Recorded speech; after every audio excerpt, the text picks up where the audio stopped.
respond to this spike? Taking care of ourselves, as he said.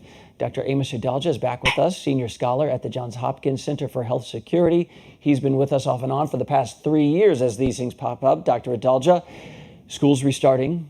Some schools are already shutting down, like I just laid out. How is that possible 3 years later? Well, I think what's happened is that people have not really come to grips with the fact that COVID-19 is going to always be with us, not just this year or next year, but 15 years from now, 50 years from now. This is an endemic respiratory virus.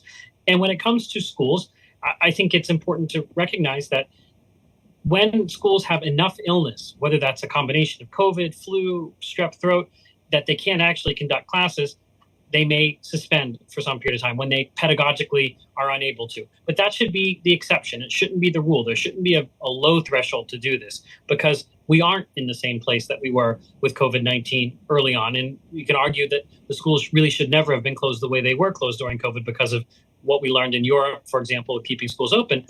But the thing is, we're going to see these surges. We're going to always be dealing with a virus that can't be eradicated.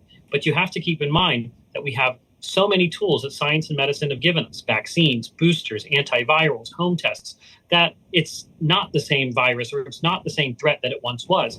And even if we see hospitalizations going up percentage-wise, the absolute number is low. I see. So short of shutdowns, I want to ask you about masking. I want to share a story from my own life.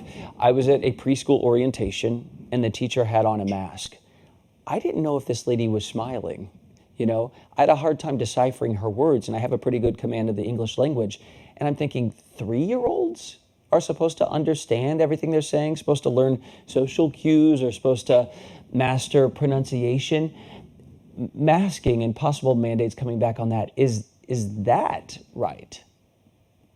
Well, I think that masks are one tool among many that we can use to decrease risk of transmission. And I think that really falls to the individual, what level of risk tolerance that individual has for COVID-19 and other respiratory viruses. And it is clear that when you're dealing with a small child learning to read and trying to understand facial cues, that masks definitely hamper that ability. But I think what you have to think about is that this is a tool that I think really is something that should really be restricted to the immunocompromised or people who have high risk conditions that are really trying to avoid COVID and other respiratory viruses. I don't necessarily think that everyone needs to return to masks or that there needs to be policies the same way that there once was. Each school district, each organization has to make a decision on what their masking policy would be. But I think when you think about that, you have to think about the risks and the benefits and make decisions that way. And hopefully we won't see government making these types of decisions, but private organizations looking at local metrics and making decisions and being tolerant of each person's decision rather than making masking into a major political issue that really made the whole situation much, much worse. But it is clear that masks work in certain situations, but yes, there are downsides to using them, and they're one tool among many. It's not the only tool we have. Twitter's algorithm is telling me that at least some conservatives, they're saying this is all a pretext for saying there's widespread fear. People have to be able to vote at home. 2024, that's what this is all being concocted for. There is no evidence presented to say that's the case. What it seems like is a lot of places are seeing these numbers. They're getting concerned, and we're seeing reaction. I talked about Tate Reeves of Mississippi. He tweeted this also, quote, "If you want to take extraordinary measures to protect yourself from getting sick, God bless you. This is your right, and you should do what you think is best. Maybe you're the smartest of all of us, but we are never going back to 2020.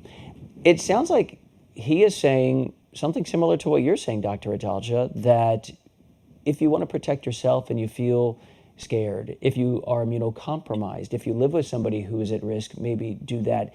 Is that reasonable? Because in the past, some people saw that as insensitive to say, you have your risk tolerance, I have mine. I do think it's reasonable. I think we should have done more of that from the very beginning. When there is a role for government, it really is contingent upon hospitals being in crisis. And yes, hospitalization numbers are up, but they're nowhere near unmanageable. I'm talking to you now from a hospital. I've been working here all day, 8 hours, and I've seen 0 COVID patients. It's not something that has the same pace that it once did. It's not that same societal threat. Yes, COVID-19 is still going to kill people, but it is really something now that each individual has to decide how much risk is tolerable, because there are certain triggers for government action.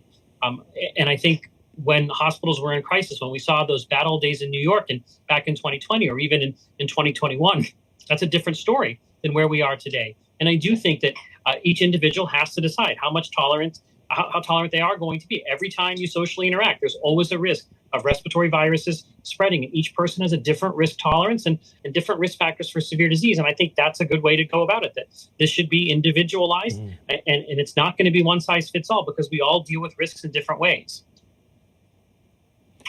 Dr. Amesh Adalja with the Johns Hopkins Center for Health Security, thank you for being here. Whether you are at home or whether we find you at the hospital, you always make time to give us vital information. We appreciate it.